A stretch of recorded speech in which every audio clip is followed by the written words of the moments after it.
So I'd said I was going to replace the fans back here with commercial fans and add some others. I was originally... We can't find a breaker for this one. That, I found the breaker. That's on the night light thing. So if we want it to be switched, I will have to add a switch. I obviously can't run out of time today. And the one that says night light usually stays on. Right.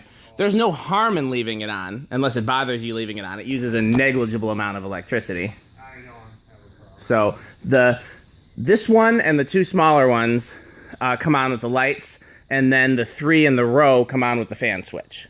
Just simply because the fan switch only does the section of the building that was the original restore and doesn't have a circuit over here. Again, if you want the ability to have the lights on and the fans off, we can add a switch or a remote. But at least during the summer, there's no reason to have the fans not on when you're here. And during the winter, really not either, because it helps bring the heat down. But if you want it, we'll add it. I'm going to start my video over, actually, because that's something I was going to explain in the video. So that'll be an outtake. We'll start it over.